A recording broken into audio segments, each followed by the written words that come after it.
जय जगन्नाथ पिलामणि आज आम पढ़ा पुष्पपुर वर्षा बरण क्वेश्चन आंसर टी आलोचना करदे। यार लेखक किए जानिछ पिलामणि? यार लेखक होचंदी कृष्णचंद्र प्राणीग्राही। एठारे आम कौन कौन देखा विषय वस्तु मूल भाव टी देखीदे। तापर 1 मार्क 2 मार्क तापर 2 मार्क 2 मार्क जो दूसरी ना पिलामणि यहाँ पर 3 मार्क्स सामान आउ जो 8 मार्क भी आम आलोचना करदे। यहाँ मुझे ग्यारंटी दूसरी जे एग्जाम सियोर आसो पिलामणि। यहाँ पूरा गुरुत्वपूर्ण ठीक अच्छे। चल आम पर पेज को चली जा। पर पेज कौन अच्छे पिलामणि मूल सार आम प्रथम आलोचना करदे ठीक अच्छे। पुष्पपुर वर्षा बरण प्रबंधटी विशिष्ट प्राबंधिक ऐतिहासिक गवेषणा कृष्णचंद्र प्राणीग्राही द्वारा रचित ठीक अच्छे। मुख्य भाव वस्तु कौन अच्छी बारिद मेघ कवि पुष्पपुर को बारिद को स्वच्छ श्यामल करने स्वागत जनाऊँ ठीक अच्छे। उत्कल प्रकृत और ऐतिह्य जलदेवा मेघ किपरि उत्कलर सालेपुर गोपपुर कटक भुवनेश्वर जयपुर बैतरणी कूल और श्रीक्षेत्र दे गति कर प्रकृति जनजीवन को सजीव करे यह निखुण चित्र अंकित किपरि आसिक स्वच्छ श्यामल कर निखुण चित्र अंकित क्यों क्योंठारे सालेपुर गोपपुर कटक भुवनेश्वर जयपुर बैतरणी कूल ठीक अच्छे। स्वदेशी प्रीति उत्कल अतीत गौरव सामरिक परंपरा एवं वर्तमान हीनता मध्य स्वदेश प्रेम प्रकृति भित्तिक महान संदेश दि जाइए किपरि गोटे स्वदेशी स्वदेश आसिकी केमी आम ये स्वच्छ श्यामल कर देखा जा ठीक अच्छे। चलो आम पर पेज टी देखीदे। तापर आम एमसीक्यू टी आलोचना करदे पिला ठीक अच्छे। एमसीक्यू 1 मार्क पुष्पपुर वर्षा बरण प्रबंधर पुष्पपुर बोली क्यों नगरी को कहुई पाटलिपुत्र पाटलिपुत्र को कहुई। पुष्पपुर वर्षा बरण प्रबंधर लेखक किए सब जानते पिला कृष्णचंद्र प्राणीग्राही। तापर बारिद प्रथमे क्यों स्वागतोत्सव लाभ कर पुष्पपुर प्रसाद बारिद शब्दर सठिक अर्थ कौन पिलामणि बारिद बारिद बारिद शब्दर मेघ बा जलद। तापर पर पेज देखीदे। पर पेज भाग 2 एमसीक्यू कहार अनुग्रह वनवासी माने जीवन धारण कर कहार अनुग्रह बारिद और मेघर बारिद मेघ आसिले कौन से माने शस्य श्यामल हेब क्यों नगरी उत्कलर प्राचीन सामरिक स्मृति बहन करे क्योंटा कटक कटक मन रखी यहाँ मन रखी ठीक अच्छे। ये मन रखी यहाँ तापर आम तल को स्क्रोल करवा। कृषक कृषक मान मुखर कहार गीत शुणा जाए कहार गीत शुणा जाए पिलामणि वर्षा जलधर वर्षा आसला से गीत गाइले ठीक अच्छे। बैतरणी नदी कूल क्यों पुण्यपीठ अवस्थित बैतरणी नदी कूल क्यों जयपुर जयपुर ये मन रखी पिला जयपुर बैतरणी नदी कूल क्यों पुण्यपीठ अवस्थित बैतरणी नदी कूल जयपुर ये 1 मार्क भी आसीज पिलामणि तो तुम करदे ठीक अच्छे। तापर पर पेज कौन अच्छी 1 मार्क अच्छी ठीक अच्छे। 1 मार्क 4टी प्रश्न अच्छी ये आम आलोचना करदे।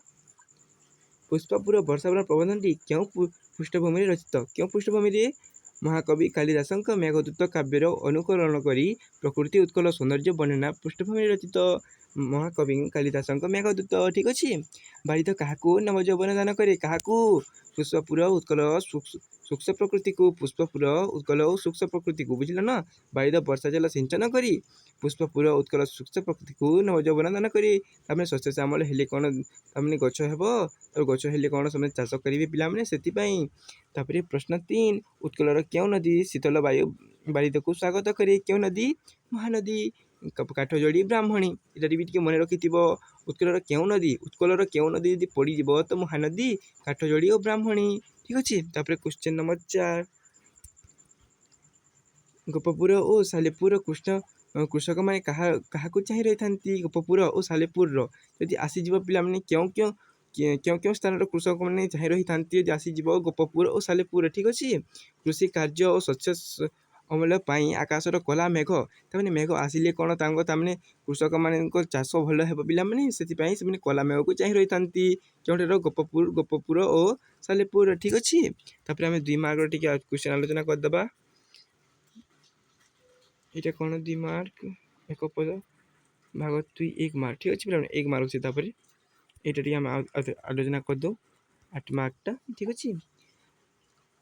वनवासी मैंने कहीं बारिदर कृपा उपर निर्भर करती वनवासी मैंने कहीं निर्भर करती वर्षा उपर वनवासी मान जीविका वृक्षलता फलमूल पानीय जल वर्षा उपर निर्भरशील ताने वर्षा हेले कौन से चाष करके खाइबे पिलामने से जमी आम चाषी मैंने ଯେମିତି ଚାଷୀମାନେ ଥାନ୍ତି ସେମାନେ ବର୍ଷା ଉପରେ ନିର୍ଭର କରନ୍ତି ନା, ସେମିତି ଏମାନେ ବି ନିର୍ଭର କରୁଥିଲେ। ଠିକ୍ ଅଛି। ପ୍ରାବନ୍ଧିକ କଟକ ସହରରୁ କେଉଁ ଗୌରବର ପ୍ରତୀକ ବୋଲି କହିଛନ୍ତି? କଟକକୁ କେଉଁ ଗୌରବର ପ୍ରତୀକ କହିଛନ୍ତି? କଟକ ସହରକୁ ଉତ୍କଳର ବୀରତ୍ୱ, ସାମରିକ ପ୍ରତିଭା ଓ ଐତିହାସିକ ଗୌରବର ପ୍ରତୀକ ବୋଲି କହିଛନ୍ତି। ଠିକ୍ ଅଛି। ତାପରେ କ୍ୱେଶ୍ଚନ୍ ନମ୍ବର 7। କ୍ୱେଶ୍ଚନ୍ ନମ୍ବର 7 କ'ଣ ଅଛି? ବାରିଦ କେଉଁ କ୍ଷେତ୍ରକୁ ଶସ୍ୟ ଶ୍ୟାମଳ କରେ? ବାରିଦ କେଉଁ କ୍ଷେତ୍ରକୁ? ବାରିଦ ନିଜର ଚାରି ସିଞ୍ଚନ କରି ଉତ୍କଳର କେଦାର କ୍ଷେତ୍ର ଖଲିଆନ ଉତ୍କଳର କେଦାର। ଠିକ୍ ଅଛି ପିଲାମାନେ, କେଉଁଟାକୁ? ଉତ୍କଳର କେଦାରକୁ ଶସ୍ୟ ଶ୍ୟାମଳ କେଉଁଟାକୁ କରେ? ଏଥର ପୁଷ୍ପପୁର ଲେଖିବନି ପିଲାମାନେ, ଉତ୍କଳର କେଦାର। ଠିକ୍ ଅଛି। ତାପରେ କୃଷ୍ଣଚନ୍ଦ୍ର ପ୍ରାଣିଗ୍ରାହୀ ମୁଖ୍ୟତଃ କେଉଁ କ୍ଷେତ୍ରରେ ପ୍ରସିଦ୍ଧ? ଏଇଟା ବି ଟିକେ ପଢ଼ିପାରେ ପିଲାମାନେ, ଏଇଟା ଟିକେ ପଢ଼ିପାରେ, ଏଇଟା ପଢ଼ିନଥିଲେ ପୂର୍ବ ବର୍ଷ ପ୍ରିଭିୟସ୍ ଇୟର୍ରେ, ଏଇ ପଢ଼ିପାରେ। ଠିକ୍ ଅଛି। ସେ ଜଣେ ବିଶିଷ୍ଟ ପ୍ରତ୍ନତତ୍ତ୍ୱବିତ୍, ଐତିହାସିକ ପ୍ରାବନ୍ଧିକ ଭାବରେ ସୁପ୍ରସିଦ୍ଧ। ଠିକ୍ ଅଛି। ପ୍ରତ୍ନତତ୍ତ୍ୱବିତ୍, ଐତିହାସିକ ଓ ପ୍ରାବନ୍ଧିକ। ଠିକ୍ ଅଛି। ତାପରେ ପର ପେଜ୍ରେ କ'ଣ ଅଛି? ପର ପେଜ୍ରେ 2 ମାର୍କ। ଠିକ୍ ଅଛି। 2 ମାର୍କ ଟିକେ ଆଲୋଚନା କରିଦେବା। ପୁଷ୍ପପୁର ବାରିଦର ଆଗମନ କିପରି ଉତ୍ସବରେ ବାତାବରଣ ସୃଷ୍ଟି କରି? ଲେଖକ ଡକ୍ଟର କୃଷ୍ଣଚନ୍ଦ୍ର ପ୍ରାଣିଗ୍ରାହୀ। ପ୍ରବନ୍ଧ ପୁଷ୍ପପୁର ବର୍ଷା ବରଣ। ଠିକ୍ ଅଛି। ପ୍ରଥମେ ଲେଖିଦେବ ଲେଖକ କିଏ? କୃଷ୍ଣଚନ୍ଦ୍ର ପ୍ରାଣିଗ୍ରାହୀ। ପ୍ରବନ୍ଧ ପୁଷ୍ପପୁର ବର୍ଷା ବରଣ। 2 ମାର୍କ 3 ମାର୍କ ଏଇଟା ବହୁତ ଲେଖିବ ପିଲାମାନେ, ମାର୍କ 1 ମାର୍କ ତ ମିଳିଯିବ ଏଇଟା ଲେଖିଦେଲେ। ଠିକ୍ ଅଛି।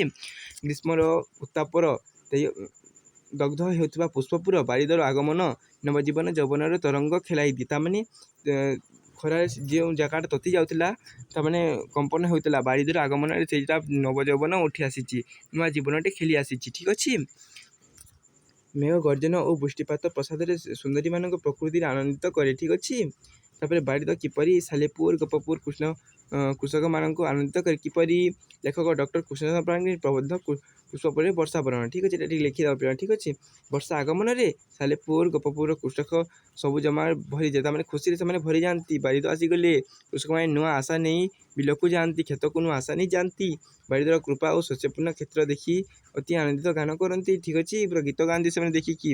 ତାପରେ ଆଉ 2 ମାର୍କର ଆଉ 2ଟି କ୍ୱେଶ୍ଚନ୍ ପିଲାମାନେ। କଟକ ନଗରୀରେ ସ୍ମୃତି ବାରିଦ ନିକଟରେ କିପରି ପ୍ରକାଶ ପାଇଛି? କଟକ ନିକଟରେ ସ୍ମୃତି ବାରିଦ କିପରି ତାମାନେ ପ୍ରକାଶ ପାଇଛି? ଲେଖକ ଏଇଟା ଲେଖିଦେବ ଡକ୍ଟର କୃଷ୍ଣଚନ୍ଦ୍ର ପ୍ରାଣିଗ୍ରାହୀ। ପ୍ରବନ୍ଧ ପୁଷ୍ପପୁରରେ ବର୍ଷା ବରଣ। ଠିକ୍ ଅଛି।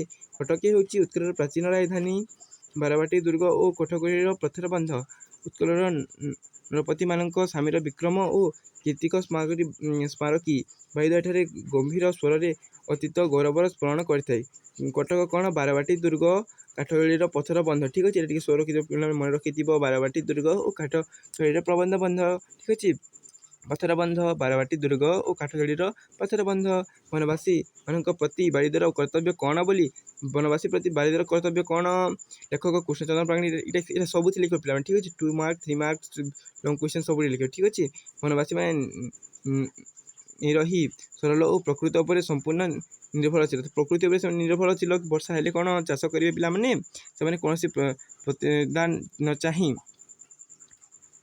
ବାରିଦର ସ୍ୱାଗତ କରନ୍ତି।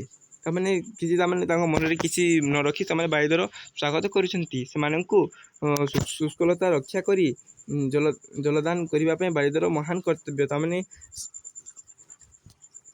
ତାମାନେ ବିନା ପକ୍ଷପାତ ନ କରିକି ସେମାନଙ୍କୁ ଜଳଦାନ କରିବାଟା ତାର କର୍ତ୍ତବ୍ୟ ପିଲାମାନେ। କାହାର? ଏଇଟା ହେଉଛି ବାରିଦର କର୍ତ୍ତବ୍ୟ। କାହାକୁ ଜଳଦାନ କରିବ? ନା ବନବାସୀମାନଙ୍କୁ ଜଳଦାନ କରିବ। ତାପରେ ଯେମିତି ଚାଷ କରିବେ ନା। ତାପରେ 5 ମାର୍କ ବିଷୟରେ ପ୍ରଶ୍ନ ଟିକେ ଆଲୋଚନା କରିଦେବା ପିଲାମାନେ। 2ଟି ଅଛି ସାୟଦ। 5 ମାର୍କ ବିଷୟରେ ପ୍ରଶ୍ନ ଉତ୍ତର ସରଳାର୍ଥ। ପୁଷ୍ପପୁର ଆଜି ନବଯୌବନ ତରଙ୍ଗ, ବାରିଦର କୃପା ହିଁ ଏହା ସମ୍ଭବ। ସରଳାର୍ଥ ଲେଖ। ସନ୍ଦର୍ଭ ଉତ୍କୃତ ଗଦ୍ୟାଂଶଟି ଆମ ପାଠ୍ୟପୁସ୍ତକ ଡକ୍ଟର କୃଷ୍ଣଚନ୍ଦ୍ର ପ୍ରାଣିଗ୍ରାହୀ ଦ୍ୱାରା ରଚିତ ପୁଷ୍ପପୁରର ବର୍ଷା ବରଣ ପ୍ରବନ୍ଧରୁ ଆସିଛି। ଠିକ୍ ଅଛି। ସବୁଠି ଲେଖିବ। ମୁଁ କହୁଥିଲି ନା ପିଲାମାନେ, ବ୍ୟାଖ୍ୟା। ଏଠାରେ ପ୍ରାବନ୍ଧିକ ବାରିଦ ମେଘ ସୁଗାଗମନରେ ପ୍ରକୃତି ମାନବ ସମାଜରେ ସୃଷ୍ଟି ହୋଇଥିବା ନବଜାଗରଣ ବିଷୟରେ ବର୍ଣ୍ଣନା କରିଛନ୍ତି।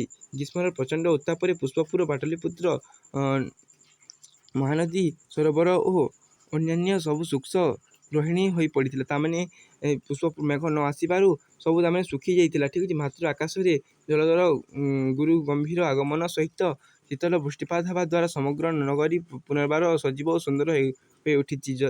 ଜଳଧର ଦାନ ବିନା ଏହି ନବଯୌବନ ସୌନ୍ଦର୍ଯ୍ୟ ଅସମ୍ଭବ।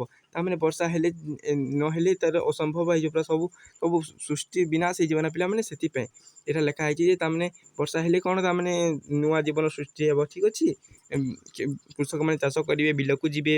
ତାପରେ 5 ମାର୍କର କେତେଟା ଥିଲା ପିଲାମାନେ? 5 ମାର୍କର ଗୋଟେ ଥିଲା ସାୟଦ, 5 ମାର୍କର ଗୋଟେ ଥିଲା ପିଲାମାନେ। 8 ମାର୍କର 2ଟି ଅଛି, 8 ମାର୍କର 2ଟି ଅଛି। ଠିକ୍ ଅଛି, 8 ମାର୍କର 2ଟି ଅଛି, ଏଥିରେ ସବୁ ହେଇଯିବ। ଠିକ୍ ଅଛି, ପୁଷ୍ପପୁର ବର୍ଷା ବରଣ ପ୍ରବନ୍ଧର ମୂଳ ଭାବ ବିଷୟବସ୍ତୁ ଆଲୋଚନା କର। ଡକ୍ଟର କୃଷ୍ଣଚନ୍ଦ୍ର ପାଣିଗ୍ରାହୀ ଓଡ଼ିଆ ସାହିତ୍ୟର ଜଣେ ଗୌରବ ବୋଲକ, ପ୍ରାବନ୍ଧିକ, ଐତିହାସିକ। ପୁଷ୍ପପୁର ବର୍ଷାବରଣ ପ୍ରବନ୍ଧରେ ସେ କାବ୍ୟକ କଳ୍ପନା ସହିତ ସ୍ୱଦେଶୀ ପ୍ରେମୀ, ପ୍ରକୃତି ବର୍ଣ୍ଣନା ଓ ଐତିହ୍ୟର ସୁନ୍ଦର ମନୋନ୍ୱୟ ଘଟାଇଛନ୍ତି। ବାରିଦକୁ ଆବାହନ। ମହାକବି କାଳିଦାସଙ୍କ ମେଘଦୂତ ବୋଲି ପ୍ରାବନ୍ଧିକ ବାରିଦ ବା ମେଘକୁ ଜଣେ ଚେତନଶୀଳ ଦୂତ ଭାବେ ଗ୍ରହଣ କରିଛନ୍ତି। ପୁଷ୍ପପୁରର ରାଜପ୍ରସାଦକୁ ଆରମ୍ଭ କରି ଉତ୍କଳର ପଲ୍ଲୀ ଲୋକ ପର୍ଯ୍ୟନ୍ତ ବାରିଦର କୃପା ଆବଶ୍ୟକ। ତାମାନେ ବାରିଦର ଆବାହନ କେମିତି କରିଛନ୍ତି? ମହାକବି କାଳିଦାସ ମେଘଦୂତ ବୋଲି ପ୍ରାବନ୍ଧିକ ବାରିଦ ମେଘକୁ ଜଣେ ଚେତନଶୀଳ ଦୂତ ଭାବରେ ଗ୍ରହଣ କରିଛନ୍ତି। ପୁଷ୍ପପୁରର ରାଜପ୍ରସାଦରୁ ଆରମ୍ଭ କରି କେଉଁଠାରୁ? ପୁଷ୍ପପୁରର ରାଜପ୍ରସାଦରୁ ଆରମ୍ଭ କରି ଉତ୍କଳର ପଲ୍ଲୀ ଲୋକ ପର୍ଯ୍ୟନ୍ତ ବାରିଦକୁ କୃପା ଦୃଷ୍ଟ ଆବଶ୍ୟକ। ତାମାନେ କେଉଁଠାରୁ?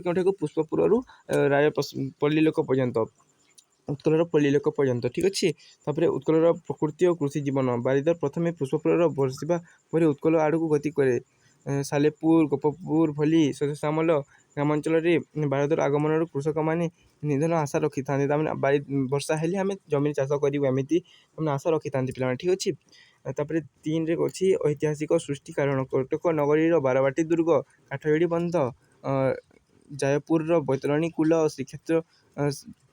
ଶ୍ରୀକ୍ଷେତ୍ରର ନୀଳାଚଳ ଧାମ ଦେଇ ମେଘ